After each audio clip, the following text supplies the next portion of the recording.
ओम शांति। 2 जुलाई 2022 की साकार मुरली है।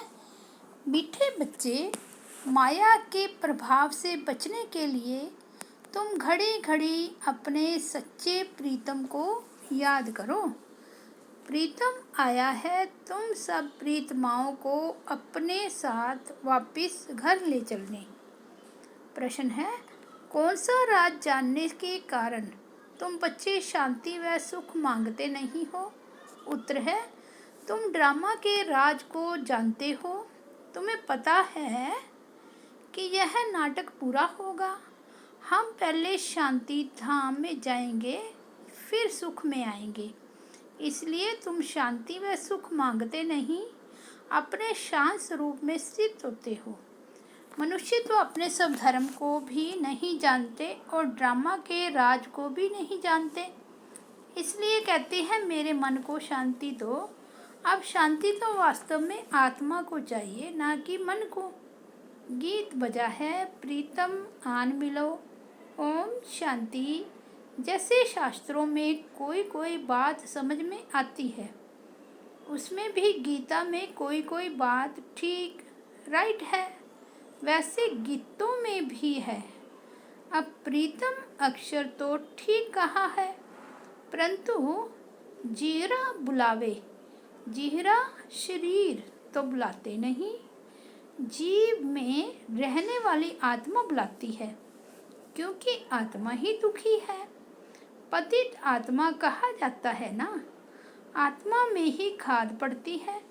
आत्मा ही सतो प्रधान, आत्मा ही तमो प्रधान बनती है। सच्चा सोना ही फिर झूठा बनता है।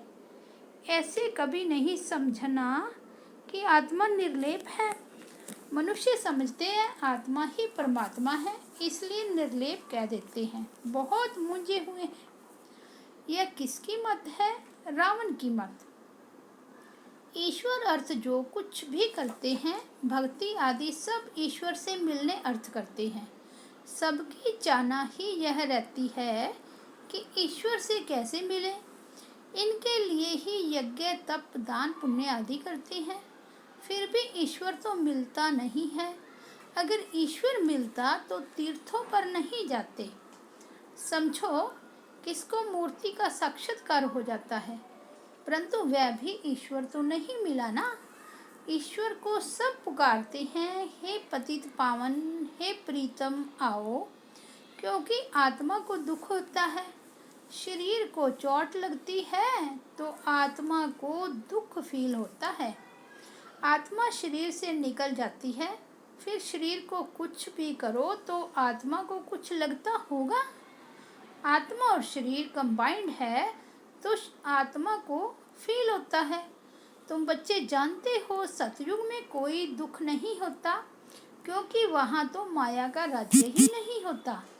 तुम पुरुषार्थ करते हो स्वर्ग में चलने का, जहाँ माया नहीं, यह माया का राज्य पूरा होने वाला है। मनुष्य तो बेचारे कुछ भी नहीं जानते। कहते हैं मन को शांति नहीं। यह नहीं कहते कि आत्मा को शांति नहीं। मन के लिए कह देते हैं। आत्मा में ही मन बुद्धि है। आत्मा कहती है हमको शांति चाहिए। ऐसे नहीं कि मन को शांति चाहिए। आत्मा शांति चाहती है। यह भी समझते हैं हम आत्मा परम धाम से आती है। इस शरीर में आत्मा को ऑर्गन्स मिलते हैं।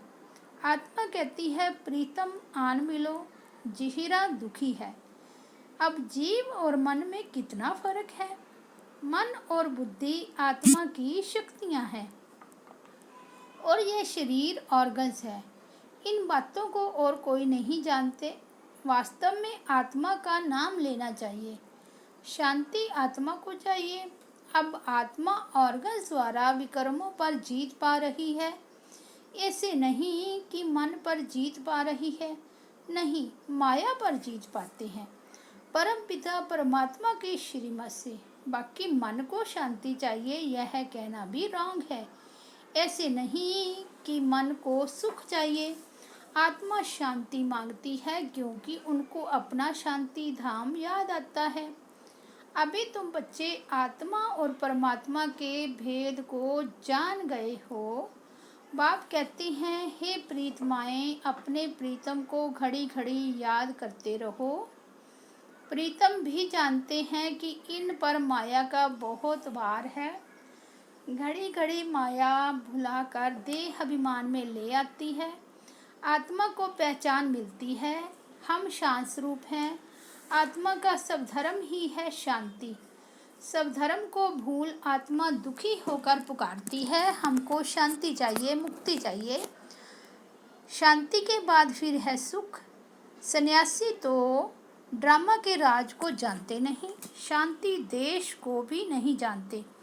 तुमको पक्का पक्का निश्चय है, हम आत्मा परम धाम की रहने वाली है।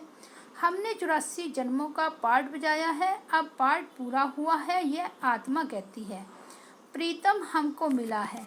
भक्ति मार्ग में सब प्रीतम को याद करते हैं। सच्चा प्रीतम एक है, एक का ही नाम लेते हैं। तुम सब समझते हो, हमको प्रीतम मिला हुआ है। अभी इस साधारण तन में बैठे हैं, इनका नाम ब्रह्मा है। तुम ब्रह्मा कुमार कुमारियाँ हो, सबको यह समझाओ। ब्रह्मा कुमार कुमारियों के आगे प्रजापिता अक्षर न आने से यह मूंज हो जाती है। प्रजापिता अक्षर ना होने से मनुष्य समझ नहीं सकते। प्रजापिता को तो सब जानते हैं, ब्रह्मा को फिर सूक्ष्म वतनवासी समझ लेते हैं। तुम प्रजापिता ब्रह्मा कहेंगे तो समझेंगे प्रजापिता ब्रह्मा कुमार कुमारियाँ बराबर हैं। इसलिए पूछा जाता है, प्रजापिता से क्या संबंध है? पिता अक्षर तो पहले है ही। शिव को परम पिता परमात्मा कहते हैं। अब तुम जान गए हो, एक है परलौकिक पिता, दूसरा है प्रजापिता ब्रह्मा। लौकिक बाप को तो जानते ही हैं। तुमने 3 पिताओं को अब समझा है और कोई दुनिया में नहीं जानते। सतयुग में भी पारलौकिक बाप को नहीं जानते, वहाँ उनको एक पिता होता है। अब इस संगम पर तुम्हारे 3 पिताएं हैं। तीनों ही पिताएं संगम पर ही हो सकते हैं, फिर कभी हो ना सके। एक है ऊंचते ऊंच बाप, जिससे वर्षा मिलता है। दूसरा बच्चा ब्रह्मा, जिससे बच्चों को अडॉप्ट करता हूँ।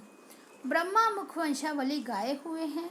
वह ब्राह्मण लोग सिर्फ कहते हैं हम ब्रह्मा की औलाद हैं, परंतु ऐसा नहीं समझते कि हम ब्रह्मा की मुखवंशावली हैं। वह तो हैं ही कुखवंशावली। मुखवंशावली सिर्फ इस समय ही होते हैं। शिव के लिए मुखवंशावली नहीं कहेंगे, उनको सब फादर मानते हैं। 3 पिताएं हैं, शिव बाबा की और प्रजापिता ब्रह्मा की सब संतान हैं। लौकिक में तो है ही, तो यह पक्का याद करना चाहिए। फिर समझाया जाता है, परम पिता शिव बाबा का कोई बाप टीचर नहीं है, यह भी उस बाप को याद करते हैं। वही परम पिता भी है, परम शिक्षक भी है, रोज शिक्षा दे रहे हैं भिन्न भिन्न प्रकार की। तुम जानते हो कि प्रीतम हम प्रीतमाओं को बैठ समझाते हैं, वही पतित पावन है, हमको ले जाने लिए आए हैं, दुख से छुड़ाते हैं। तुम जानते हो, अब यह दुख की नगरी बदली होकर सुख की होगी। रावण राज्य खत्म होना है, आखिरी मौत तो जरूर आएगा। रावण का पुत्र भी यहाँ ही बनाते हैं। राम राज्य और रावण राज्य। बाप आकर समझाते हैं, इस रावण ने ही तुम भारतवासियों का राज्य छीना है। हार और जीत तुम भारतवासियों की ही होती है। रावण के आने से तुम वाम मार्ग में चले जाते हो। रजो तमो होते होते तमो प्रधान हो जाते हो। रावण को तुम यहाँ जलाते हो, बराबर रावण राज्य है। बाकी सीता आदि को चुराने की कोई बात ही नहीं है, यह तो राज्य ही रावण का है। सब मनुष्य मात्र रावण के राज्य में है। रावण राज्य में है दुख, राम राज्य में है सुख। राम भगवान को ही कहा जाता है। तुम्हारी बुद्धि वहाँ चली जाती है और कोई की बुद्धि में यह बातें है नहीं। बाप ही आकर पारस बुद्धि बनाते हैं। बराबर नाम ही रखा जाता है पारसनाथ। वहाँ भी विष्णु के ही दो रूप हैं। कितनी गुंजाइश है समझने की। बाप बैठ डिटेल में समझाते हैं। तुम गीत का एक अक्षर सुनने से ही जाग जाएंगे। कोई कोई गीत अच्छे हैं। तुम अब यात्रा पर जा रहे हो। जानते हो रूहानी यात्रा हम ही करते हैं। बराबर हम सब आत्माओं का पंडा एक ही है। अब तुमको दुख से लिबरेट कर ले जाते हैं। सभी का गाइड वह एक ही है। सबको वापस मुक्ति धाम में ले जाने खुद आते हैं। जबकि इनको सबकी सदगति करने आना ही है, तो जरूर किस रूप में आएंगे ना। घर बैठे इनको आना है। बराबर शिवरात्रि गाई जाती है। कोई से भी पूछो कि शिव तो निराकार है, फिर उनकी रात्रि कैसे होती है। जिनका नाम और रूप नहीं, फिर उनकी रात्रि कैसे होती है। लिंग भी दिखाते हैं, उनका नाम भी है, रूप भी है, देश भी है, समय भी है। उनकी महिमा भी गाते हैं। सुख का सागर तो जरूर सुख देंगे ना। अभी सब पतित हैं। जो गुणवान हैं उन्हों के आगे जाकर गाते हैं, हमारे में कोई गुण नहीं। हम काले हैं। यह काली दुनिया है ना। काले बैंगुन में कोई गुण नहीं। काले अर्थात सावरे पतित आदमियों में कोई गुण नहीं है। गुण तो जो गोरे पावन हैं उनमें ही होंगे। तुम एक बाप से सुनते हो और कोई बात सुनते नहीं हो। एक दो को यही ज्ञान की पॉइंट सुनाओ, रिपीट कराओ। यहाँ जो सुख तुमको मिलता है, यहाँ जो धारणा होती है वह बहुत अच्छी है। हॉस्टल में थोड़े दिन के लिए आते हो, कोई 4 दिन, कोई 6-8 दिन के लिए आते हैं। वह बैठ बाप से सुनते रहते हैं। यह निश्चय हो जाए कि हम माता पिता के साथ घर में बैठे हैं। यह ईश्वरीय घर है। दर कहो वह घर कहो, बात एक ही है। दर में आया तो घर में भी आया। दर से अंदर घर में आया। तो यहाँ ईश्वरीय घर है, भाई बहन है। इसलिए इनको इंद्रप्रस्थ भी कहते हैं। यह ज्ञान सब्ज परियां है, नंबरवार नाम रख दिया है। यह है शिव बाबा की दरबार। यहाँ से तुम बाहर जाते हो तो तुम्हारी अवस्था में दिन रात का फर्क पड़ जाता है। सर्विस पर जाने वालों की बुद्धि में यह रहता है कि सर्विस करें। ड्रामा चक्कर को भी समझाना बहुत सहज है। हम अब तैयारी कर रहे हैं। बाबा हमें लेने के लिए आए हैं। बैग बैगेज तैयार करना है। बाप को पुराना कखबंद देते हैं। बाबा बदले में सब सोना देते हैं। ज्ञान मानसरोवर में तुम डुबकी लगाते हो। यह है पढ़ाई की बात, जिससे तुम स्वर्ग की परी बन जाते हो। बाकी परी और कोई चीज़ नहीं, पंख आदि नहीं है। वहाँ के महल जेवर आदि कैसे अच्छे होंगे। अभी माया ने पंख तोड़ डाले हैं, उड़ नहीं सकते हैं। यह समझने की बात है। समझाया जाता है आत्मा जैसे रॉकेट है। रॉकेट ऊपर में जाते हैं तो समझते हैं खुदा के नज़दीक जाते हैं। अब खुदा वहाँ कोई बैठा है क्या। यह सारी पलटन आत्माओं की जाती है। बुद्धि में आना चाहिए बाबा हमारा पंडा है। ढेर की ढेर आत्माओं को ले जाते हैं। बाप कहते हैं मेरा काम ही यह है।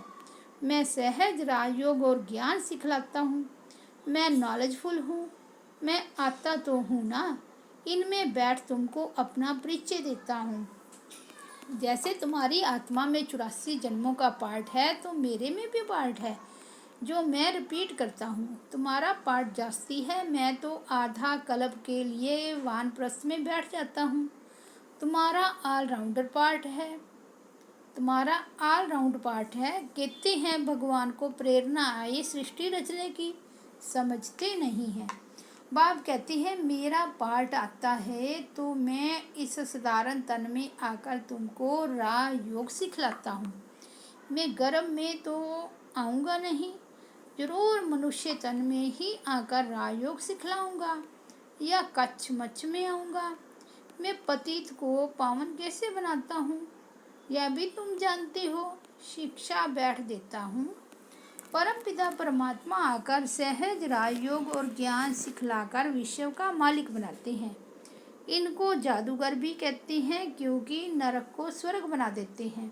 तुमको सारा राज अच्छी रीति समझाते रहते हैं। सृष्टि का विनाश कैसे होगा, यह आपस में कैसे लड़ेंगे, रक्त की नदियाँ कैसे बहेंगी, फिर दूध की घी की नदियाँ बहेंगी, यह बाप बैठ समझाते हैं।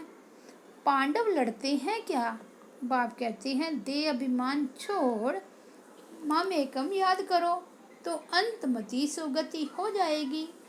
तत्व योगी समझते हैं हम ब्रह्म में लीन हो जाएंगे, परंतु ब्रह्म में लीन अथवा ज्योति में कोई समाते नहीं हैं।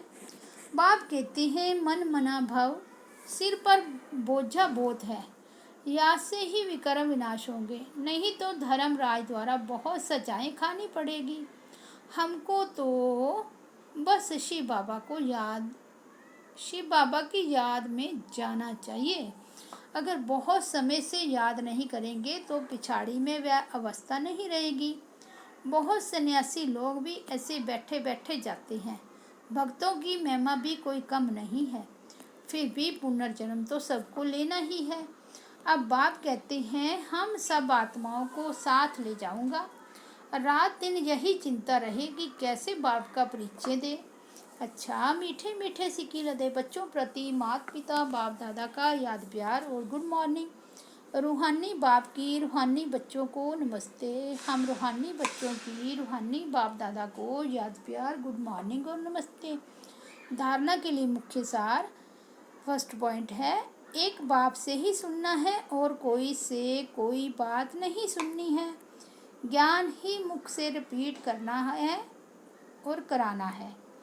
सेकंड पॉइंट है, बाप के साथ वापस जाना है, इसलिए पुराना कखपन दे बैग बैगेज ट्रांसफ़र कर देना है। सबको बाप का परिचय मिल जाए, इसी एक चिंता में रहना है। वरदान है, सदा सर्व प्राप्तियों की स्मृति द्वारा मांगने के संस्कार से मुक्त रहने वाले संपन्न व भरपूर भव। एक प्रभुरता बाहर की होती है, स्थूल वस्तुओं से, स्थूल साधनों से भरपूर, लेकिन दूसरी होती है मन की भरपूरता। जो मन से भरपूर रहता है उसके पास स्थूल वस्तु या साधन नहीं भी हो, फिर भी मन भरपूर होने के कारण वह कभी अपने में कमी महसूस नहीं करेंगे। वह सदा यही गीत गाते रहेंगे कि सब कुछ पा लिया। उनमें मांगने के संस्कार अंश मात्र भी नहीं होंगे। स्लोगन है, पवित्रता ऐसी अग्नि है जिसमें सभी बुराइयां जलकर भस्म हो जाती है। अच्छा, ओम शांति।